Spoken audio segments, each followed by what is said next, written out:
말씀은 열왕기상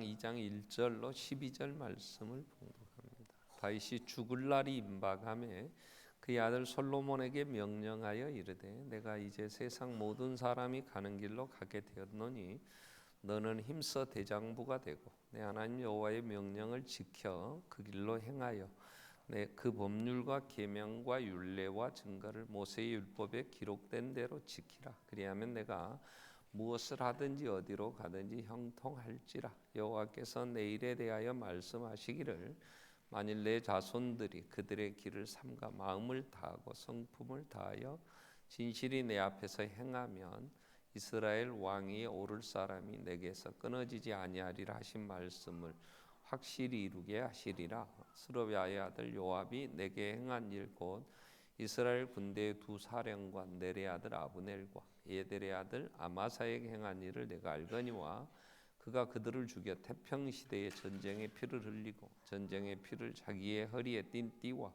발에 신은 신에 묻혔으니 내 지혜대로 행하여 그의 백발이 평안히 서울에 내려가지 못하게 하라. 마땅히 길앗 바르실레의 아들들에게 은총을 베풀어 그들이 내 상에서 먹는 자 중에 참여하게 하라. 내가 내 형 압살롬의 낯을 피하여 도망할 때 그들이 내게 나왔느니라. 바울인 베냐민 사람 게라의 아들 시므이가 너와 함께 있나니 그는 내가 마나임으로 갈 때 악독한 말로 나를 저주하였느니라. 그러나 그가 요단에 내려와서 나를 영접함으로 내가 여호와를 두고 맹세하여 이르기를 내가 칼로 너를 죽이지 아니하리라 하였노라. 그러나 그를 무죄한 자로 여기지 말지어다. 너는 지혜 있는 사람이므로 그에게 행할 일을 알지니 그의 백발이 피 가운데 서울에 내려가게 하라. 다윗이 그의 조상들과 함께 누워 다윗성에 장사되니 다윗이 이스라엘 왕이 된 지 40년이라. 헤브론에서 7년 동안 다스렸고 예루살렘에서 33년 동안 다스렸더라. 솔로몬이 그의 아버지 다윗의 왕위에 앉으니 그의 나라가 심히 견고하니라. 아멘. 이제 유아 세례식을 거행하겠습니다. 유아 세례는 만 2세 미만의 우리 아이들을 부모의 신앙 고백하여서 세례를 주게 됩니다. 아브라함의 자식들은 하나님이 언약의 백성으로 그래서 난 지 8일 만에 할례를 행하게 하셨죠. 그처럼 예수님도 어린 아이들을 내게 오는 걸 금하지 말라 그러셨고 세례는 예수 그리스도 안에서 하나님 자녀임을 인치는 편데 우리의 자녀들이 언약의 백성 또 그 가정에 보내주셔서 하나님의 자녀임을 우리가 이제 믿고 고백하고 세례를 베풀게 됩니다.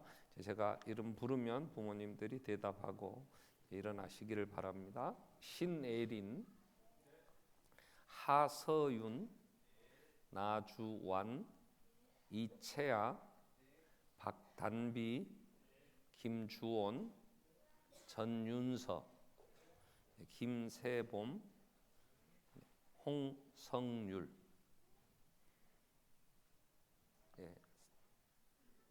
홍성률.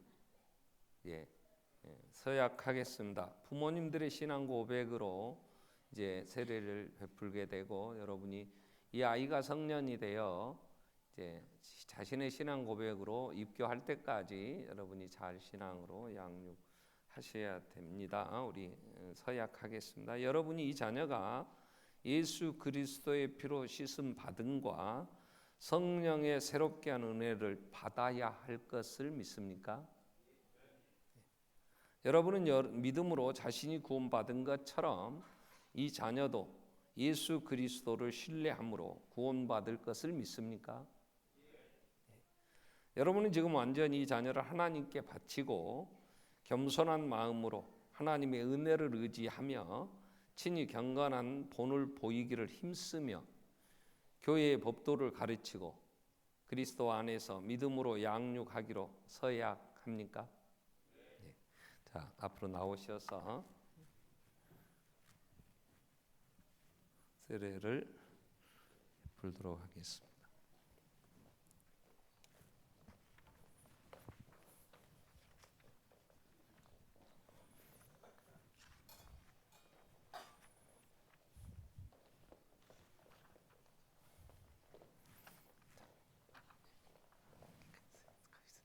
기도하겠습니다.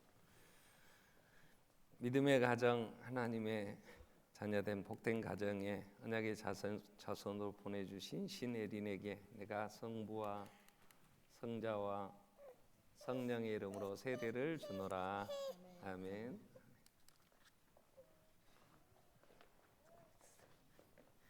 예수를 구주로 영접하고 하나님의 자녀되어 예수의 피로 제사함 받음을 고백하는 귀한 복된 가정에 귀한 선물로 보내주신 하서윤에게 내가 성부와 성자와 성령의 이름으로 세례를 주노라. 아멘.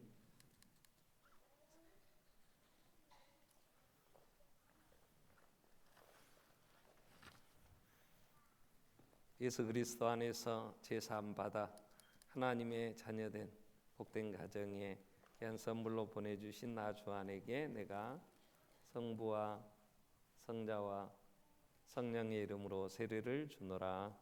아멘. 예수의 피로 구원받아 하나님의 자녀된 복된 가정에 언약의 선물로 보내주신 이채아에게 내가 성부와 성자와 성령의 이름으로 세례를 주노라. 아멘.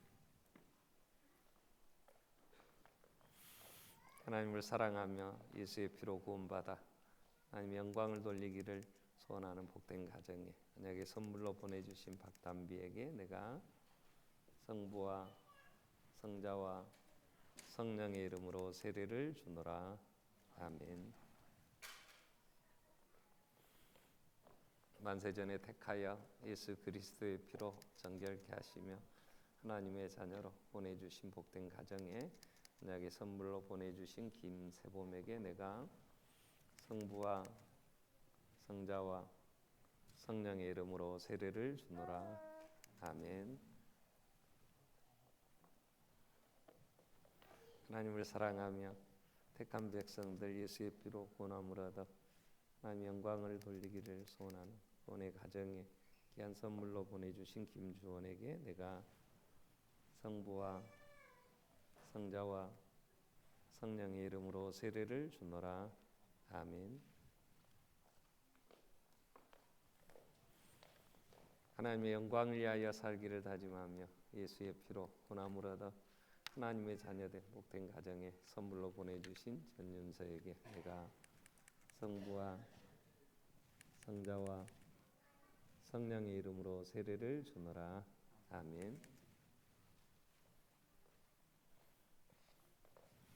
예수의 피로 구원함을 얻어 하나님의 자녀되어 그 영광에 함께 참여하기를 원하는 복된 가정에 선물로 보내주신 홍성렬에게 내가 성부와 성자와 성령의 이름으로 세례를 주노라. 아멘. 기도하겠습니다. 아버지 감사합니다. 복된 가정에 기쁨이 되며 정말 사랑으로 아름답게 양육할 수 있는 복된 선물들 허락해 주시며 생명의 역사를 이어갈 수 있도록 큰 복을 주셔서 감사합니다. 하나님의 영광의 나라에 백성된 복된 가정 예수 그리스도 안에서 우리가 구원함을 얻고 기뻐하는 것처럼 귀한 자녀들도 믿음의 사람들로 세우기 원하며 하나님의 언약의 백성임을 인정받으며 하나님의 사람들로 아름답게 세우기 원하는 복된 가정 자녀들 오늘 또 이렇게 세례식 거행하게 해주셔서 감사합니다. 세례를 받고 하나님의 나라의 백성으로 양육의 갈 터인데 잘 자라고 말씀 안에 서가며 하나님 은혜 주시고 성령님 붙잡아 주셔서 임마누엘 하심으로 건강하며 희와 지혜가 자라갈 때 믿음이 자라 하나님과 사람들 앞에 은총과 귀중히 여김을 받으며 사랑스러워가는 복된 자녀들이 다 되게 하여 주시고 부모님들에게 은사 주셔서 귀한 자녀들 믿음으로 잘 양육할 수 있게 하여 주시옵소서. 많은 사람들을 주께 인도하는 하나님 나라의 충성된 일꾼들이 다 되게 하시며 하나님의 사랑 안에 자라게 하여 주시옵소서. 예수님의 이름으로 기도드리옵나이다. 아멘. 네, 공포하겠습니다. 신혜린, 하서윤, 나주환, 이채아, 박단비, 김주원, 전윤서, 김세봄, 홍성률은 예수 그리스도를 믿는 성도의 자녀이기 성부와 성자와 성령의 이름으로 세례를 받았기에 대한예수교 장로회 광주 반석교회 유아 세례 교인이 된 것을 내가 성부와 성자와 성령의 이름으로 공포하노라. 아멘. 축하합니다. 우리 사랑하는 자녀들을 믿음으로 잘 양육하시기를 바랍니다. 이제 우리 찬양대 찬양 있겠습니다.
아멘.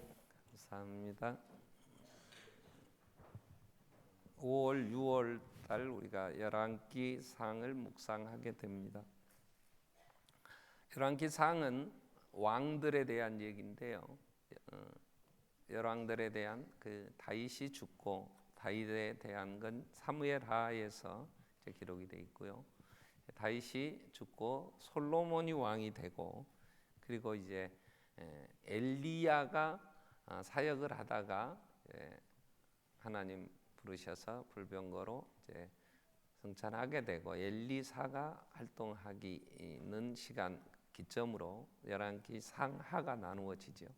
그래서 11기 하까지는 이제 남북 나누어진 이스라엘 역사가, 북쪽은 아수르에, 또 남쪽은 바벨론에 의해서 다 무너지게 되고, 그리고 예수 그리스도가 오시기까지 이제 그런 어려운 암흑기가 진행되어지는 역사를 열왕기 상하에서 기록을 합니다. 자, 오늘 우리 열왕기 상 2장에서 1장에서 왕권 다툼이 심하게 일어났고, 솔로몬이 왕이 된 그때에 이제 다윗이 죽을 날이 임박함에 그랬어요.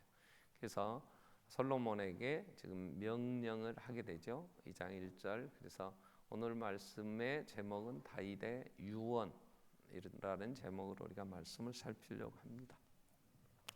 유언은 중요하지요. 유언은 왜 중요하냐? 그러면 유언은 대부분 자식들에게 부모가 하는 거죠. 죽으면서 그 사람이 자기가 가장 사랑했던, 그리고 가장 소중히 여긴 그 자녀들에게 인생을 살면서 얻게 된 그 많은 정말 소중한 것들을 짧은 시간에 함축시켜서 하는 거니까 유언은 중요합니다. 그 유언도 못하고 그냥 세상을 떠나기도 합니다. 그래서 아마 동양에서 오복이라고 할 때에 그 고종명, 죽는 것이 이게 밖에 나가 객사를 하거나 이런 죽음이 아닌 그 수를 다 하고, 그리고 자식들 앞에 두고 유언도 하고 죽는 걸 복이다, 아마 그런 얘기도 한 것 같아요. 그래서 만약 유언을 우리가 해야 된다면 어떤 이야기를 자녀들에게 남길까 많은 생각을 하게 됩니다. 자, 오늘 또 유언을 하는데 정말 가슴 아픈 그런 내 온수, 내가 빚 못 받은 거 있으니까 그건 너 꼭 받아야 된다, 그런 얘기하고 죽었다고 하는 얘기도 들리긴 합니다. 그러나 인생을 참 성공적으로 산 그런 다윗이 이제 유언을 한다고 하는 것은 우리에게 많은 생각할 거리가 있죠. 그래서 오늘 2장 1절부터 우리가 12절까지 말씀을 통해서 다윗의 유언으로 한번 더 말씀을 생각하려고 하는데요. 다윗은 하나님이 마음이 합하다 이렇게 얘기한 사람이죠. 또 40년, 오늘 10절에 보면 그의 조상들과 함께 누웠는데 30살의 왕이 돼가지고 40년을 왕으로 재직을 했어요. 근데 다윗이 40년 동안 왕으로 이제 제위하면서 이룬 그 나라는요, 이스라엘이라는 이 나라 왕권이 확립되고 이 나라가 견고하게 선 것은 세상의 어떤 왕들 비교할 수 없을 만큼 왕으로서의 정말 충성된 그런 왕이었고, 정말 나라를 아름답게 세운 왕으로 우리는 세상의 많은 사람들도 존경합니다. 다윗을. 또 신앙인으로서 다윗은 많은 신앙인들에게 정말 닮고 싶은 신앙인. 그가 한 생애를 살면서 사랑하는 자녀에게 이제 유언을 했다면 그 내용은 굉장히 중요한 거죠. 정말 우리가 한 번 더 마음에 새겨야 될 그런 내용들이라고 생각이 됩니다. 그럼 다윗의 유언을 한마디로 정리를 하면 2절에 이렇게 얘기를 합니다. 내가 이제 세상 모든 사람의 가는 길로 가게 되었노니 너는 힘써 대장부가 되라. 다윗의 유언을 한마디로 정리하면 너는 대장부가 되라. 대장부가. 여기 대장부라는 이 단어는요, 아담에서 나온 단어입니다. 이걸 조금 직역, 단어를 그대로 직역하면 남자가 되라 이런 얘기. 남자다운 남자, 사람이 되라 이렇게 번역도 됩니다. 아담을 사람. 근데 그게 남성이에요. 여성 명사가 아니고 남성 명사여서 아담을 이제 사람아 그렇게 부를 때에 이 남자야 이런 얘기가 되죠. 그래서 이 힘써 대장부가 되라 그럴 때 대장부는 자기의 삶을 정말 알차게 산 사람, 정말 해야 할 일을 다 한 사람 이렇게 정리합니다. 그런 사람이 되도록 너는 힘써라. 힘써 대장부가 되라 그랬어요. 다윗은 정말로 힘써 대장부가 된 사람이죠. 그러니까 태어날 때부터 만째 아들로 또 이세의 그 형제들 그 아들들 8아들 중에 이제 마지막 8번째였는데 어떤 성경학자는 이세가 재혼했는데 그 부인이 다윗을 데리고 왔다 뭐 그런 얘기도 해요. 그래서 사무엘이 아들들을 청할 때에 다윗은 자기 아들로 부르지도 않았다 뭐 이런 얘기를 해요. 그리고 그 막내인데 그 들에서 노숙하면서 그 밤에 이슬을 맞아가면서 어린 나이에 그 양을 칠 만큼 그런 어려운 시절을 보냈다 뭐 그래서 얘기도 많이 합니다. 상당히 그 공감이 돼요. 근데 그렇게 어려운 어린 시절 그리고 그가 이제 하나님의 인도하심 속에서 사자와 곰과 싸우면서 그 양새끼들을 지키며 그 자신의 삶을 충성스럽게 산 것을 하나님 어여삐 보시고 나라를 맡기시죠. 그 과정이 골리앗을 이제 죽이고 그리고 인기가 높아지니까 공권력이 그를 죽이겠다고 정치적으로 탄압해서 심지어 청년의 때에 다 도망 다녀야 됐고 그 십수년을 그래서 나중에는 블레셋 망명까지 그래서 시글락에 망명까지 가서 살다가 이제 30세에 사울이 죽고 그래서 헤브론에서 7년 동안 왕노릇 하다가 오늘 본문에도 나온 아브넬이 이제 죽고 그리고 그 나라가 이제 통합되어져서 33년을 예루살렘에서 왕으로 이제 제위하는 동안에 하루도 편할 날이 없었어요. 계속하여 그 주위의 나라들과 전쟁해서 나라를 이제 굳건하게 세워야 했기 때문에 전쟁이 끝이지 않았고 마지막 노년 죽을 때에도 얼마나 또 피난 다니며 또 그 왕권 다툼에서 자식들의 그 욕심에 의해서 정말 왕위를 지키기 위해서 힘든 삶을 살았죠. 그런데도 다윗은 열심히 살았어요. 인생은 우리는 정말 힘써 살아야 됩니다. 다윗이 지금 유언할 때 힘써 대장부가 되라. 나는 네 정말 삶을 성공적으로 살아야 된다. 그러기 위하여 힘써야 된다. 하나님은 다윗이 오늘 얘기하는 것처럼 나는 모든 사람이 가는 길로 가게 되었다 그러죠. 모든 사람이 가는 길. 자, 모든 사람이 가는 길이 어느 길이에요? 하나님 앞에 가는 거예요. 모든 사람은 하나님 앞에 가는 길을 걷고 있는 거예요. 오늘 우리는 더 세상에서 철학자들은 그런 얘기해요. 오늘 하루 살았다면 우리는 죽음을 향해서 하루 더 산 거다. 죽음을 향해 하루 더 가까이 간 거다. 그런 얘기를 해요. 그러나 신앙인들인 우리는 모든 사람이 가는 길은 하나님 앞에 가는 길입니다. 하나님 앞에 가면 히브리서 9장 27절은 한 번 태어난 인간이 사람이 한 번은 죽는 건 정해져 있단 말이에요. 그 다음에는 심판이 있다 그랬어요. 하나님의 심판대 앞에 가는 길이죠. 그럼 하나님이 심판을 하실 때 딱 두 마디 하세요. 하나님이 뭐라고 얘기하시냐? 이 게으르고 악한 종아 이렇게. 또 하나님은 착하고 충성된 종아 그래요. 그러니까 하나님의 심판은 기준은 딱 두 마디예요. 게으렀냐, 충성됐냐 그 얘기예요. 우리는 많은 사람들이 환경을 원망합니다. 심지어 부모도 원망을 하기도 하고 또 환경 탓하기도 하고 그러면서 많은 인생, 많은 시간을 낭비해 버릴 때가 많아요. 자기의 삶을 정말 충성스럽게 날마다의 삶을 정말 하나님이 맡기신 사명이기 때문에 우리는 환경의 유불리를 떠나서 내 환경이 어떠느냐 이런 상황, 이러한 걸 떠나서 우리는 오늘을 최선을 다해서 힘써 살아야 돼요. 그때 하나님은 착하고 충성된 종아, 네가 작은 일에 충성하였음에 내 잔치에 참여하고 내가 많은 걸로 내게 맡길 거야. 하나님 그러셔요. 한 달란트 받아서 열받았어요. 여러 가지 비교하면서 자존심 상할 수도 있었겠죠. 불평할 수 있어요. 그냥 그걸 묻어둬 버렸어요. 그때 한 달란트 받은 자가 마지막 하나님 앞에 섰을 때에 이 악하고 게으른 종아, 여러분 우리는 환경이 내가 원하는 대로 그렇게 내가 사는 삶이 그렇게 호락호락하지 않아요. 정말 어렵잖아요. 요즘 사는 우리 젊은 청년들 지옥 같다 그래요. 조선이 헬 조선이라 그런다고. 그래도 힘써 살아야 돼요. 아멘. 그런 소리 하면 안 돼요. 하나님이 거기에 나를 맡기셨으면. 안 그렇습니까? 다윗의 삶이 그렇게, 솔로몬의 삶과 다윗을 비교하면 이건 하늘과 땅 차이죠. 아버지가 다 이루어 놓은 거 솔로몬은 그냥 누리기만 했으면 돼요. 누리기만 하면 돼요. 얼마나 호화롭게 삽니까? 근데 얼마나 화랑방탕했습니까? 그러나 다윗은 정말 최악의 상황. 나는 제가 어린 이 10대에 제가 고아원에도 좀 살았다 그랬잖아요.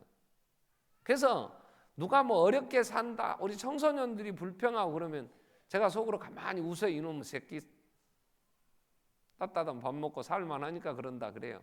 정말 어려웠어요. 학교에 한 번은 미술 시간에 풀을 갖고 가야 되는데 그때는 풀이 없었어요. 그냥 대부분 집에서 밥 먹던 거 이제 종이에다가 딱 한 숟갈 떠오면 되는데 보리밥은 잘 안 붙어요. 그러니까 쌀밥이 좀 쌀이 몇 개 있는 것들이 해갖고 와야 붙어요. 근데 그걸 하고 남은 게 종이에 붙어 있는 게 있었어요. 밥풀이. 내가 기억에 어렸을 때 기억에 그걸 한번 뜯어 먹은 적이 있어요. 그러니까 그렇게 쉬운 인생은 아니었단 말이에요. 그런데 우리의 삶이 아무리 힘들고 어렵다 해도 열심히 살아야 돼요. 왜? 하나님이 허락하셨으니까. 지금 이 시대의 다윗이 유언을 하는 이 유언은 정말 우리 모든 사람이 들어야 돼. 힘써 대장부가 되라는. 힘쓰라는 말은 어렵지 않으면 뭘 힘쓰라 그러겠어요. 너 힘써서 허랑방탕하고 향락에 젖어 살아라 그러겠어요. 어려우니까, 상황은 호락호락하지 않으니까 힘써 대장부가 되라. 그리고 힘써 대장부가 되기 위해서 두 가지 얘기합니다. 하나님을 너는 힘써 알아야 된다. 그 얘기예요. 오늘 3절에 내 하나님 여호와의 명령을 지켜 그 길로 행하여 그 법률과 계명과 율례와 증거를 모세 율법에 기록된 대로 지키라. 그리하면 내가 무엇을 하는데 어디로 가든 형통할지라. 우리는 힘써 대장부가 된다고 하는 건 내가 힘써 하나님을 알아야 돼요. 하나님이 어디 계시며 어떤 분인지 우리가 어떻게 알 수 있어요? 요한복음 1장 1절은 태초에 말씀이 계시니라. 이 말씀은 곧 하나님이시다 그랬어요. 그래서 하나님을 안다는 건 열심히 힘써 성경을, 하나님의 말씀을 읽고 묵상하고 그걸 마음판에 새겨서 주야로 그 뜻이 뭔가 연구하고, 그래서 하나님의 말씀 성경을 힘써 아는 거예요. 시편 1편에 보면 1절부터 복 있는 사람은 악인의 길을 따르지 않아요. 죄인들의 길에 서지 않아요. 오만한 자리에 앉지 않아요. 그리고 복 있는 사람은 뭐하냐? 2절에 오직 여호와의 율법을 즐거워하여 그의 율법을 주야로 묵상하는 거예요. 그러면 3절이 어떻게 나옵니까? 여호와의 율법을 즐거워하여 주야로 그의 율법을 묵상하는 복 있는 사람은 시냇가에 심은 나무가 철을 따라 열매를 맺으면 그 잎사귀가 마르지 않은 것 같으니 그가 하는 모든 일 다 형통하리라 그랬어요. 뿌리를, 이 나무는 시냇가의 뿌리를 이제 뻗었기 때문에 환경이 아무리 어려워도 걱정이 없어요. 환경이 어려우면 어려울수록 뿌리가 시냇가에 내렸기 때문에 그 뿌리가 물가에 심어졌기 때문에 햇빛이 많이 쬐면 쬐일수록 과일이 훨씬 더 맛있고 충실한 열매를 맺습니다. 그렇기 때문에 시냇가에 심은 나무, 그래서 형통한다. 그럴 때는 이 형통이라는 단어는 지혜롭다 그런 거예요. 우리의 삶에 있어서 하나님 앞에 가야 할 인생인 걸 안다는 거, 그건 성경을 통하지 않으면 인생 하나님 앞에 선다는 모든 사람이 가는 길 하나님 앞이라는 걸 누구도 가르쳐 주지 않아요. 성경만이. 우리는 하나님 앞에 가는 존재, 내가 날마다 하나님 앞에 향하여 가고 있는 인생이라는 걸 알려주시는 건 성경이에요. 그래서 성경은 우리를 형통하게 한다는 말은 그 앞에 서야 하는데, 히브리서 9장 27절 28절이 뭐라고 말씀합니까? 한번 죽는 것은 정해져 있어. 사람에게 정해진 것이요. 하나님 앞에는 간다. 그 후에는 심판이 있다. 그럼 28절에 그 심판에 그리스도가 나타나요. 구원자가 나타나야 돼. 이 구원자는 많은 사람의 죄를 담당하시려고 단번에 자기를 십자가에 들이셨어. 그래서 모든 피, 모든 물을 다 쏟으시고 나무에 달려 저주를 다 받았어요. 그렇기 때문에 구원자가 되신 거예요. 그리스도가. 그분이 자기를 바라는 자들에게 그 하나님의 심판대 앞에 두 번째 나타나 주신단 말이에요. 나타나서 너는 내 것이라. 내가 너를 위하여 네 모든 빚을 다 갚았다. 너는 의인이야. 정죄당하는 정죄의 심판에서 보증서 주시는 한 분 예수가 나타나셔서 나를 의롭다고, 나는 하나님 앞에 의가 없었지만 예수 그리스도의 십자가의 죽으심, 대속의 죽음은 내 모든 죄를 해결하는 하나님 그 앞에 막힌 담을 다 헐었고 가는 길이었고 하나님의 영광의 나라에 들어갈 수 있는 유일한 길이시기에 그분이 나를 보증서 데려가신단 말이에요. 자, 하나님 앞에 가야 하는 인생인 것을 그 앞에서 그 모든 심판을 면할 길이 예수라는 걸 어디서 알 수 있어? 어디서? 성경이 아니면, 하나님의 이 말씀하신 하나님의 말씀이 아니면 그 어디서 가르치며 어디에서 알 수 있겠냔 말이에요. 그러니 하나님의 말씀을 묵상하는 자, 주야로 그 말씀을 즐거워하여 묵상하는 자는 형통한단 말이에요. 지혜가 있어. 하나님을 만날 준비가 됐잖아요. 뵙고 싶잖아요. 다 무서워서 하나님 앞에 가야 하는 인생이, 그 앞에 가려면 요한계시록 19장에서 뭐라 그래? 사나바이야 나 좀 가리워주라. 내가 이걸 어떻게 피해야 된단 말이야. 이 하나님의 심판을 내가 어떻게 피할 수 있겠느냐. 그러면서 아우성을 치는데 우리는 예수 그리스도 안에서 하나님 앞에 당당하게 나아갈 수 있잖아요. 히브리서 4장 14절 이후에 우리에게는 큰 대제사장이 계시단 말이에요. 우리와 똑같이 인간의 몸을 입고 시험을 받으셨으나 죄는 없어. 그래서 16절에 뭐라고 얘기를 합니까? 자, 그러므로 우리는 긍휼하심을 받고 때를 따라 돕는 은혜를 얻게 하여 하나님의 은혜의 보좌 앞에 담대히 나아가자.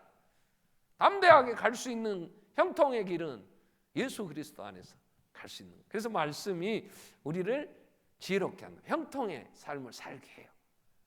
그래서 다윗은 솔로몬에게 너는 힘써 대장부가 되되 너는 힘써 하나님의 말씀을 항상 옆에 두어야 된다.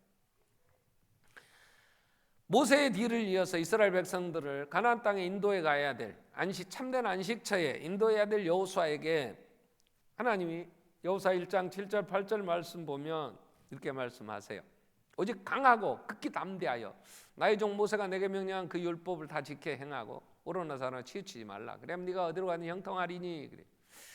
자, 여호수아는 이스라엘 백성들을 봤어요. 이건 말 안 듣고 원망 잘하고 이건 보통 골치 아픈 백성들이 아니고 40년 동안 모세의 시종이 되어 모세 채측근에서 그 백성들의 반역을 보았잖아요. 원망 들었잖아요. 그리고 하나님이 몇 번이나 노하셨어요.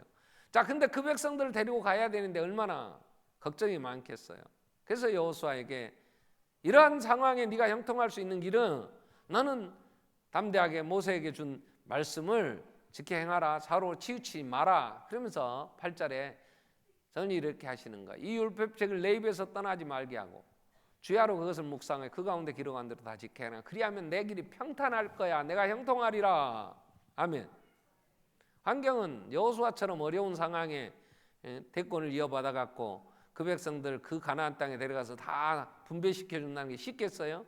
여호수아가 정탐꾼으로 가봐서 알지만 그 원주민들은 아낙 자손들 감히 함부로 대항할 수 없을 만큼 메뚜기 같은 존재들이었는데 그걸 차지해서 다 땅을 차지하고 분배시켜주고 그리고 그 불평 많고 원망 잘하는 백성들의 입에 만족이 되도록 해준다고 하는 그게 쉬운 일이겠냐고.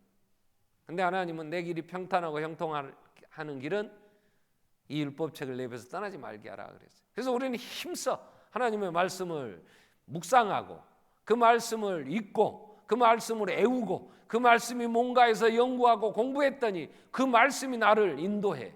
아멘. 그래서 시편 119편 97절 보면 내가 주의 법을 어찌 그리 사랑하는지요. 내가 그것을 종일 작은 소리로 읊조리나이다. 이 주야로 묵상하는 거예요. 그랬더니 98절에 주의 계명들이 항상 나와 함께하므로 나의 온수보다 나를 지혜롭게 했어. 나를 죽이려고 올무치고 넘어지게 하려고 하는 이 악한 온수들보다도 더 지혜로워서 말씀으로 분별력이 생겼어. 그래서 마귀를 이겨. 우리가 이 마귀보다. 그래서 99절에 내가 주의 증거들을 읊조림으로 나의 명찰이 모든 스승보다 더 승했어. 100절에서는 내가 주의 법도를 지킴으로 나의 명찰이 노인보다 승하나이다. 마귀보다도 우리의 원수들보다도 그리고 스승보다도 그 세상을 한번 살아서 그 모든 경험을 가지고 지혜롭게 사는 노인들보다도 내 명찰함이 더 승할 수 있는 길, 하나님이 우리에게 주신 말씀이에요. 성경은 하나님이 말씀하셨다고 그러는데 무슨 얘기예요? 전부 사람에 대한 얘기예요. 어떤 사람이 형통한 삶을 살았더냐, 어떤 사람이 불통의 삶을 살았느냐, 창세기부터 요한계시록까지 성경은 하나님은 전부 사람 얘기예요. 근데 하나님이 사람 얘기를 하시는데 어떻게 얘기하세요? 가감하지 않아요. 적나라하게 인간의 실상을 그대로 보여주셔요. 왜요? 그걸 보고 지혜를 얻으라는 거예요. 아담이 그 좋은 에덴 동산에 하나님과 영원히 영생을 누리고 살 수 있는 환경에서 세상 교만해가지고 여자 말 듣다가 그 따먹고 저주 아래 사는 이런 비참한 상황이 된 걸 성경은 가감 없이 그대로 보여줘요. 오늘도 지금 마귀는 우리를 넘어지게 한단 말이에요. 아브라함이 하나님 부름받아서 그 가나안 땅에 이 모든 땅 너한테 다 줄 거야. 내 후손들에게 내가 다 줄 거다. 그런데 아브라함이 어떻게 했어요? 믿었어요? 겁나니까 사람들이 주위에 사람들이 겁이 나니까 마누라도 팔아먹었잖아요. 그리고 얻어맞고 하나님이 다시 은혜로 구원해서 데려다 놓으니까 이삭을 바쳤고 그 후에 또 살아 죽고 어쨌어요? 다른 첩들을 얻어 또 많은 자식들 낳았잖아요. 그로 인하여 얼마나 이 이삭이 삶이 고달파. 그 후손들과 후손들끼리 서로 싸우면서 지금 세계 역사가 그렇게 전쟁의 역사가 그렇게 진행되잖아요.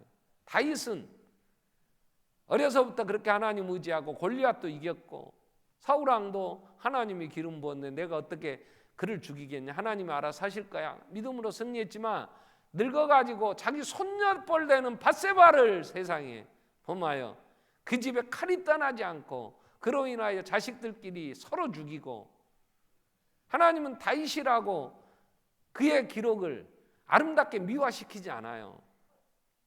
세상에 많은 사람들은 그 나라 그 민족 선조가 됐던 영웅을 하나 만들려면 미화시켜서 좋지 않은 건 다 지워버립니다. 숨겨버립니다. 박근혜 정부에 지금 잘못한 것들 한교안 씨가 벌써 다 대통령 기록물로 넘겨버렸대요. 30년 동안 봉해버리겠다는 거예요. 왜요?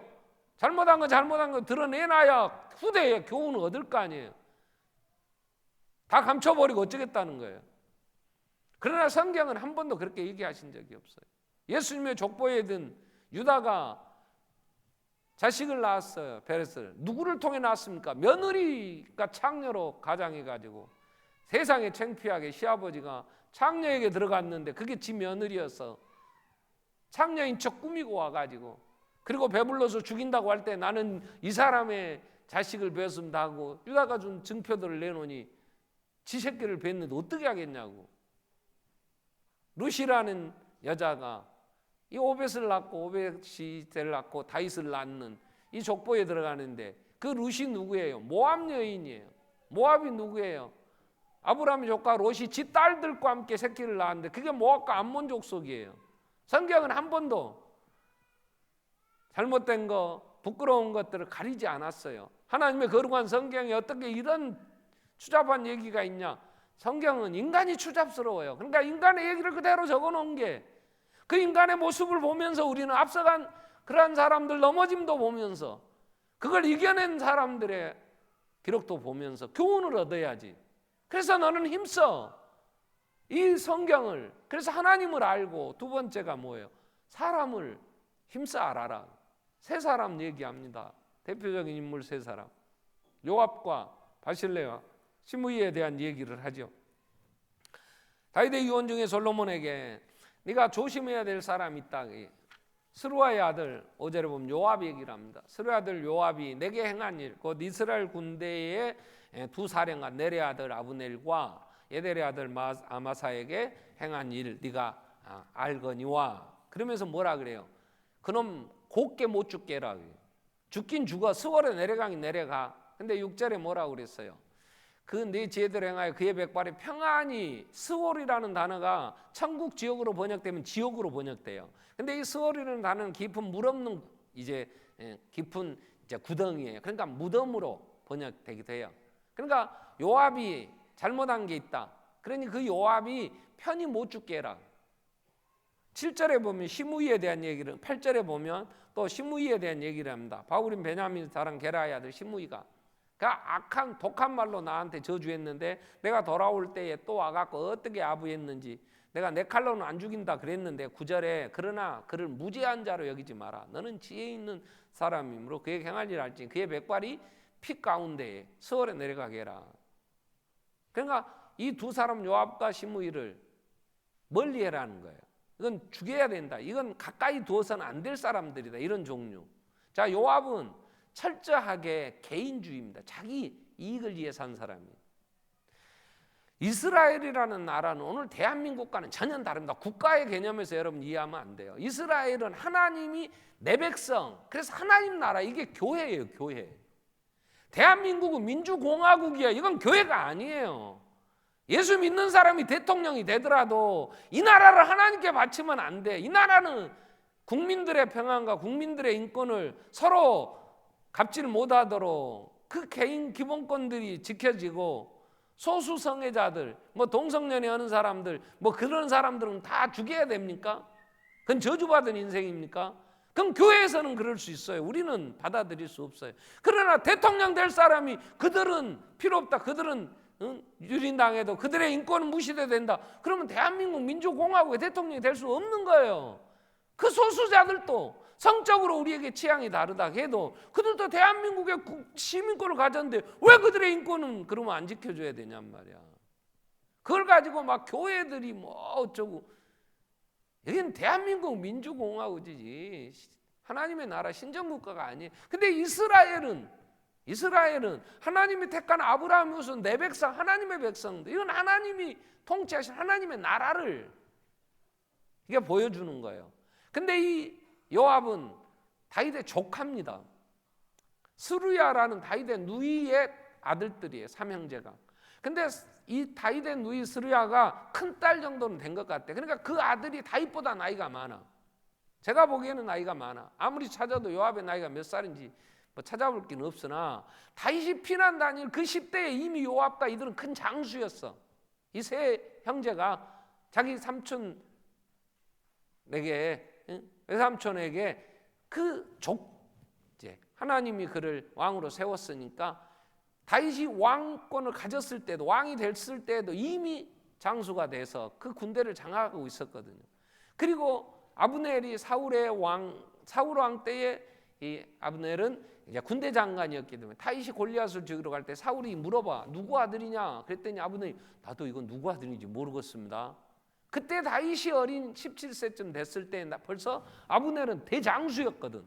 얼마나 어른이에요. 근데 그가 사울이 죽고 이스보셋 앞세워놓고 지가 마음대로 이 권력을 누리고 있다가 이제 이스보셋이 얘기하고 당신 그러면 되냐고 하니까 이런 개 같은 새끼가 내가 지를 왕 세웠더니 네가 그래. 그리고 나라를 이제 다윗에게 바쳐야 된다고 다윗에게 가요. 그때 다윗은 나라를 하나님 나라 하나 만들어야 되니까 받아들여요. 대장수 아니에요. 어른이고. 그래서 정말 너무 감사하다고. 근데 요압이 몰래 데려다 죽여버려요. 그때 사무엘하 3장 19절에 보면 그 다윗이 울면서 그런 고백을 해요. 내가 기름 부음 받은 왕이 되었으나 오늘 약하여서 내가 스루야의 아들들 이 요압과 이 형제들 세 형제를 내가 감당할 길이 없구나. 제어하기가 너무 어려우니 여호와께서 악행한 자들 그 악한 대로 갚아주시기를 나는 바란다. 그러면서 어떻게 할 수가 없어. 평생을 이 요압이 나중에 이제 늙어서 요압을 좀 제거하려고 아마샬 또 군대장을 세웠더니 몰래 데려다 또 죽여. 이건 교회고 나발이고 내 이익은 내가 기분 나쁜데 뭔 소용이 있냐고 하는 사람들 조심해야 돼요. 지혜자의 삶을 살라고 하면 우리는 사람을 잘 파악해야 된다. 철저하게 이기적인 사람이 개인을 위해 산 사람은 하나님의 나라를 위해 살지 않아요. 그러니까 예수님의 말씀에 비춰본다면 예수님은 너희는 먼저 그 나라와 의를 구하라 그래요. 마태복음 6장 31절 이후에 세상 사람들과 다르다. 우리는 뭐 먹을까 마실까 이런 세상 것들을 움켜쥐겠다고 사는 사람이 아니라 그 나라와 그 의를 먼저 구하면 하나님이 이 모든 걸 더하신다. 요압은 철저하게 나라를 다윗을 중심으로 이루는 것 같았지만 자기 이익을 위해서 산 사람이에요. 시므이는 누구예요? 이건 철저한 기회주의자예요. 다윗 주위에는 사람이 많았겠죠. 가족들도 많았고, 왜 왕 됐으니까 또 한 자리 얻어먹겠다고 붙은 사람들이 얼마나 많았겠어요. 그 다양한 사람 중에 이런 철저한 개인 이익을 위해서 사는 사람, 이건 하나를 이루는 일에 유익되지 못해요. 시므이 같은 기회주의자들, 이것들은 그때 따라서 다윗이 피난 갈 때 압살롬이 반역했을 때 이제 죽을 줄 알았어. 그리고 저주했어요. 이 시므이는 사울의 신하였거든요. 사울 왕이. 그랬는데 하나님의 은혜로 압살롬이 제거되고 다윗이 돌아옵니다. 그랬더니 제일 먼저 쫓아나와가지고 또 아부해요. 그때 다윗이 내가 너는 죽이지 않겠다 그랬어. 근데 유언으로 솔로몬에게 그러 무덤에 곱게 못 죽게 해라. 네가 지혜로운 사람이니 그 일을 알 거야. 그러면서 그러한 사람들은 가까이 두면 안 돼. 그래서 우리는 말씀을 통하여 사람을 볼 수 있는 눈이 열려야 돼요. 그러면서 하나 바실레 얘기를 합니다. 8절에 보면 7절에 보면 마땅히 길랏 바르실레. 이 사람은 시므이가 저주할 때 그 피난 갈 때에 다윗에게 와서 그 상당히 부자였어요. 그 다윗에 먹을 것을 갖고 와서 공개하고 같이 피난 간 사람들의 필요한 걸 공급해 줬어요. 다윗의 앞길이 정말 깜깜했어요. 풍전등화처럼 언제 쓰러질지 모르는 그러한 때에도 이 바르실레는 계속 다윗을 도왔어요. 그때 다윗이 이제 다시 돌아오게 되니까 이 바르실레를 만나서 너무 고마워서 우리 왕궁에 같이 가십시다. 내가 잘 모시겠습니다. 그랬더니 이 늙어서 내가 무슨 입맛이 있을 것이며 내가 무슨 호화식을 누린다고 얼마나 더 부귀영화를 누리겠다고 하겠냐고 나는 지금도 조카오니 왕은 가세요. 가셔서 이제 다시 또 왕권을 세우시고 그때의 그 아들들을 보내요. 그래서 그 아들들을 솔로몬에게 너는 왕족처럼 그 아들들을 너는 내 상에 참여하는 자가 되게 하라. 네 상에서 먹는 자 왕족들이 함께. 그래서 그 후손에게 은혜를 베풀도록 해요. 자, 우리는 하나님이 말씀하신 이 다윗이 시편 37편에 이런 고백을 해요. 내가 29절에 보면 시편 73편은 다윗의 시인데요. 다윗이 그런 고백을 하죠. 내가 어려서부터 늙기까지 의인이 버림을 당하거나 그의 자손이 걸시감을 보지 못하였도다. 26절에 그는 종일토록 내가 의인이 후손이 잘 되더라 그 말이. 근데 그 의인이 뭐 하는 사람이냐? 어떤 사람은 의인이라니 종일토록 은혜를 베풀고 구워주니 그 자손이 복을 받는다 그랬어. 곱게 못 죽도록 반드시 죽이되 그를 곱게 못 죽도록 해라 하는 요압이나 시므이 같은 사람도 있어요. 그러나 바르실레 같은 사람은 자기 후손들이 보고 자식이 복을 받아. 여러분 정말 내 마음에 내 자식 하나 잘 됐으면 좋겠어. 그럼 어떻게 살아야 돼? 바르실레처럼 정말 평생 날마다 우리는 구워주고 베풀고 섬기고 그럴 때 후손이 복을 받는다. 다윗이 이 얘기를 하는 건 사람을 잘 보아야 돼요.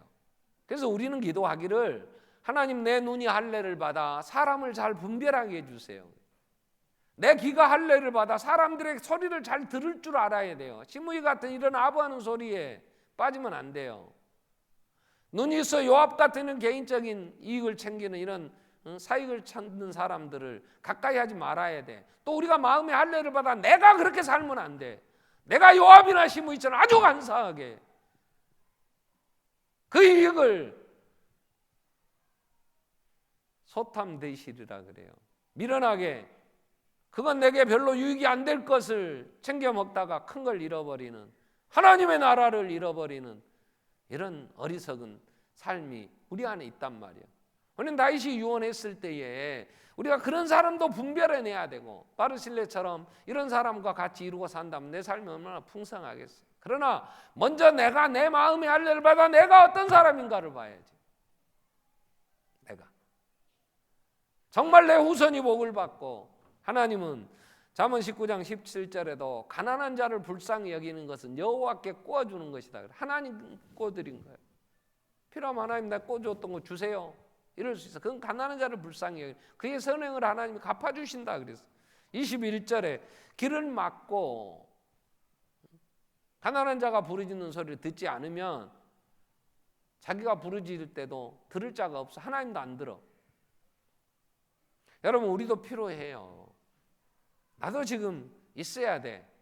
근데 내가 조금만 덜 먹으면 정말 그 돈이 필요했던 사람들이 내 주위에는 있어. 나한테는 한 끼 식사에 관계되는 것이고, 조금 더 짜장면 먹을 때 그냥 보통 먹어. 삼선 짜장 먹지 말고 그냥 먹는 적은 거에 낀 게, 그게 그 사람에게는 정말 목숨 생명에 관계되는 돈일 수도 있단 말이에요. 내가 조금만 더 돌아보면, 내가 조금만 더 내 편안함이나 내 이익을 멀리하면 도울 일이 많아요. 많은 사람들을 유익하게 할 수 있어. 이런 눈을 가진 자, 22장 9절에 보면, 잠언 22장 9절에 보면 선한 눈을 가진 자는 복을 받으리니, 선한 눈을 가진 자 복을 받아. 왜요? 이들이 양식을 가난한 자들에게 나누어 주니까. 그럼 가난한 자에게 나누고 구제했을 때 하나님이 갚아주신다. 바르실레 후손들이 복을 받는다고 다윗은 고백해요. 오늘 다윗의 유언을 통해서 우리가 힘써 하나님을 알아야 돼. 또한 우리는 힘써 사람을 알아야 돼. 그 방법은 성경을 통해서 우리는 하나님을 알고 사람을 알 수 있어. 수천 년의 역사를 통해서 우리는 인간의 비열함도 성경은 적나라하게, 인간이 얼마나 간사하고 얼마나 교활한지도 성경은 가감 없이 우리에게 전해주고 계신다. 그렇기 때문에 하나님의 말씀은 우리를 지혜롭게 합니다. 그래서 나는 이 말씀을 항상 곁에 두고 내 입에서 떠나지 말게 하고 주야로 묵상하고 그 가운데로 기록한 대로 지켜야 하는, 그리하면 내가 형통하리라, 대장부가 된다. 우리 한번 같이 기도하겠습니다. 좋은 날 하나님 우리에게 말씀 주셔서 하나님을 알며 또 나를 알고 나를 보게 하시며 또 사람들을 알아갈 수 있도록 우리에게 말씀 주셨는데, 이 말씀을 더 늘 묵상하며 우리 눈이 할례를 받고 우리의 귀와 우리의 마음이 할례를 받아서 지혜를 얻고 형통의 길, 정말 힘써 대장부가 되는 삶을 살게 해주십시오. 우리 같이 한번 통성으로 기도하겠습니다. 살아계신 하나님 아버지, 성공적인 삶을 살았